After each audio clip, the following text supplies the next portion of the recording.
It's time for Lefties Losing It, and we do talk about MSNBC a lot in this segment. It is the mental asylum masquerading as a news network. We have an embarrassment of lefties losing it riches there. Rachel Maddow, Nicole Wallace, Joe Scarborough, Jen Psaki, and this next guy, Lawrence O'Donnell, who often gets overlooked because, let's be honest, he's quite boring. But be no doubt, he's as demented as they come. Remember this, Gold? Stop the hammering. Stop the hammering out there. Who's got a hammer? Where is it? I don't know. Where's the hammer? Where's the hammer? Where is the hammer? Well, let's look at Lawrence's latest output. Here he goes on a wacky, fact-free rant. And just imagine what sort of a fringe-dwelling loon you have to be to think CNN is too pro-Trump.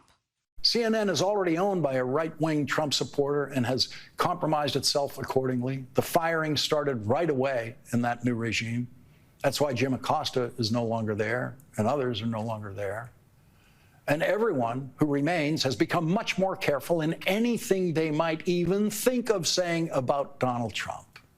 And now CNN eagerly pays a Trump supporter to lie on CNN every day and night for Donald Trump. Firstly, CNN is owned by Warner Brothers Discovery. It's a publicly traded company. It is virulently anti-Trump day and night.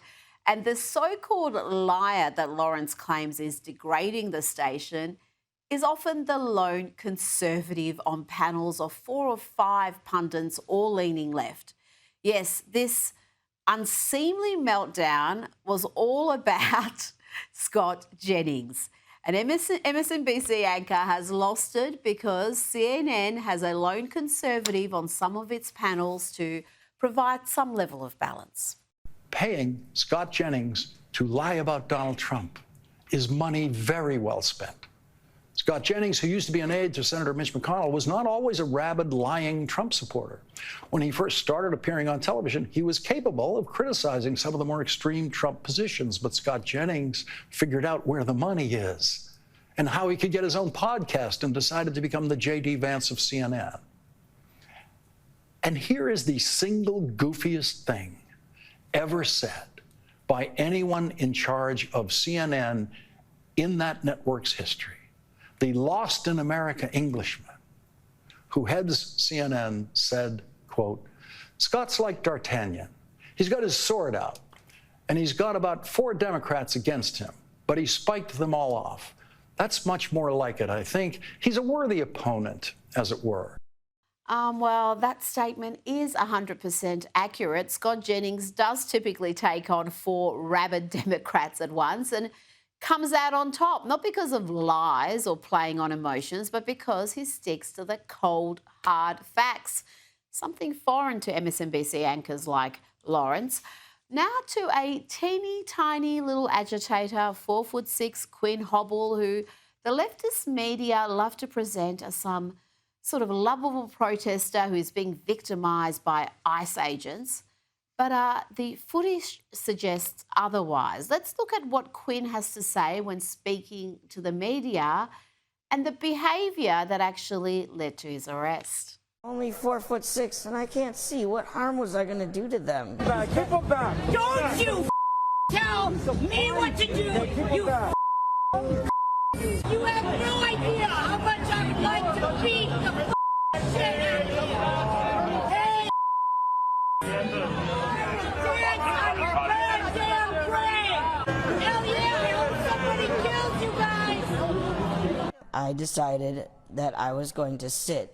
So I was sitting in the grass, and my legs were just barely in the driveway, and they came up. I think there were 6 of them, and they grabbed me, and they started to drag me across the driveway on the ground. And they put their foot or something on my back, and some part of them on my neck. It was scary. There's nothing in my socks, don't. Feet are too small. Being dragged across the ground when you can't see what's happening around you. They call Portland a war zone. The only people that's making it a war zone is ICE. Shut up! Shut up! Don't talk! Do not! Let's go back to CNN, and polling expert Harry Enton had more bad news for their Lefty Losing It audience. You might think, given that the Republicans are in charge of both the House and the Senate, that a government shutdown might actually hurt the Republican brand. But in fact, it hasn't. If anything, it's been helped a little bit. Take a look here, the shift in net popularity versus pre-shutdown. When we're looking at the Republican Party overall, that brand actually up 2 points. That's within the margin of error, but clearly it hasn't dropped. Come over to this side of the screen. Look at the net approval ratings for Republicans in Congress.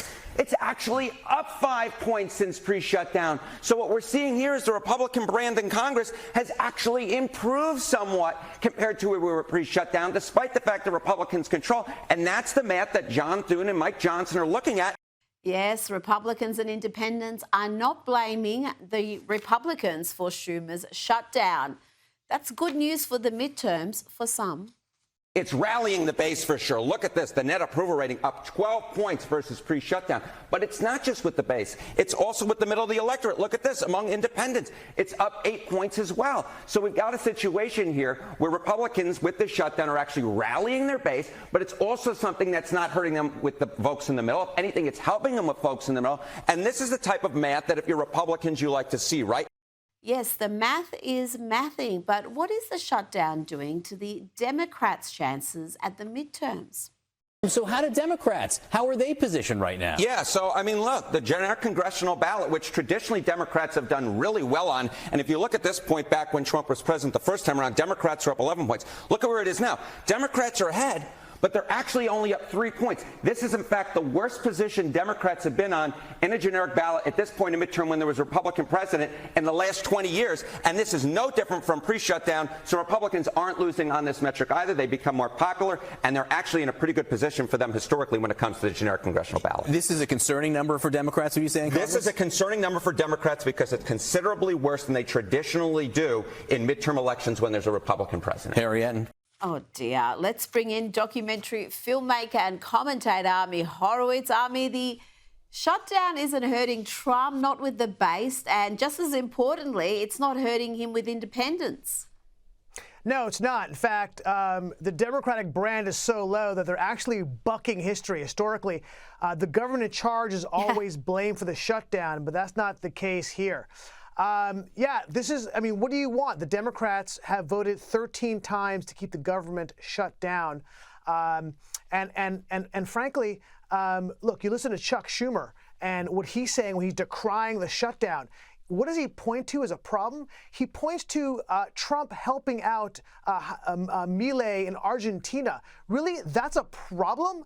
Milei is reshaping the Argentinian economy into a free market economy for the first time as a light to the entire region that they will follow. That's a problem? He talked about Trump dancing in Malaysia. Yeah, he was in Malaysia cutting deals left and right. He was in Asia brokering a peace deal between Thailand and Cambodia that is 100 years old. That's an older conflict than Israel and the Palestinians. Yeah, that's what he's doing, and that's what the Democrats are decrying as a problem with this shutdown. And by the way, the coalition of the Democratic Party, which has been strong so far, is now fraying. There's a federal union that is now telling the Democrats, you guys better stop this soon. This is being a problem for us. And at the end of the next week, 41 million people will stop receiving food SNAP benefits, which is food stamp benefits. By the way, 41 million people on food stamps, that in of itself is a massive problem. That's where we stand right now, Rita. Yeah. Yeah, that is a problem. I think that's something that deserves a national discussion. I mean, there's something very sick in the country when you've got that many people dependent on food stamps to feed their families. Now, let's go to your beloved New York, where leftist rabbis are campaigning for Zohran Mamdani. Yes, they are. Hi, Rabbi. Hi, Rabbi. Hi, Rabbi. Hi, Rabbi. Hi, Rabbi. Hi. We're among the thousands of Jewish New Yorkers who've been out door knocking and phone banking to elect Zohran Mamdani. We're also rabbis. We know Zohran will fight to make our city affordable and safe for our families. And for our neighbors of all faiths and backgrounds. As Jews as rabbis, as New Yorkers, we believe that all people deserve to thrive. Zoran agrees. Ah, dear me. Zoran agrees. What percentage of the Jewish community do you think is backing Zoran Mamdani? He's made some radical comments, and these radical comments aren't ancient history. They're very, very recent indeed. Hi, Rabbi. I mean, Rita, you're more of a rabbi than they are. One of them literally said they don't believe in God, okay? Okay. Yeah. What rabbinical school did they go to exactly? That was so cringy. That was for the first time I saw it, I thought it was a Saturday Night Live skit, but I knew Saturday Night Live wouldn't do an anti-Mamdani video, so it couldn't be that. It had to be real. Yeah, look, I'm ashamed to say that if you look at the last 3 polls, 33%, on average, 33% of Jews in New York will vote for Mamdani. That is completely and utterly shameful. Maybe even more shameful is that when you're listening to this video and they go through all the reasons why they're supporting Mamdani, they didn't mention a single Jewish issue, right? This is, and by the way, that 33% is driven by mostly, like you saw in that video, young women, as I call the Yenta class. But I feel like if you're going to be Jewish, say you're supporting Mamdani, maybe bring up some Jewish issues. I don't know. Why don't you bring up an issue that Mamdani literally said that while the boot of the NYPD is on your neck, it's laced by the IDF. Yeah, when you go as a Jew, whenever I hear that, I go, oh, whatever I hear next is going to be horrible and terrible, and that's a perfect example of what we're talking about. And you say that as a proud Jewish man. I say now, that as a Ami, we may all want... we may all wonder how someone like Zoran can be so popular, about to become mayor of New York City. But you hit the streets recently, and I think this next clip explains why. Jails are so racist. They're so racist. Is it racist for a judge to say, hey, you have a history of violent crime? Yes. And to keep them because of that reason? Yes. Your criminal history should not play any role whatsoever. I don't think so, no. And I don't know if I know anyone who's never committed crime. Well, just because you commit crime doesn't make you a criminal. Right. That the focus of the criminal system, the judicial system, should be less on safety and more on racial equity. That the judicial system should be more on equity? Yeah. Yes. You know, it's the affluent New Yorkers who are the biggest problem, isn't it? It's always the people in the better parts of Manhattan who've got these wacky views and they vote accordingly. Yeah, and by the way, this is the reason why, like Mamdani said, he wants to abolish jails. This is what he said. These are his words.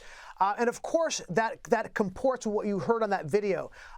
Judicial system is racist. The judicial system is out to get black people. Well, this is why when Mamdani ran against Cuomo for the Democratic nomination, he couldn't win the black and Hispanic vote because they understand the ramifications of those statements. I mean, the other part of that video was after you watch these crazy leftists talk about destroying and upending the judicial system, I went to Harlem. Actually, the best part is I asked this one person, I go, if I went to Harlem, would they agree with you? And he goes, of course they would. So then I went to Harlem. I was there for hours. Not a single person there said that it's racist. Not a single person there said we should abolish jails. They specifically said that these kind of policies, which makes our city, our neighborhoods more unsafe, they're on the tip of the sword when it comes to radicalization of changing of judicial and policing in the city. They're the ones who feel it more than I do in the affluent Upper West Side of New York. That's why he can't win the black and Hispanic vote. He doesn't get it. He's so far removed from reality.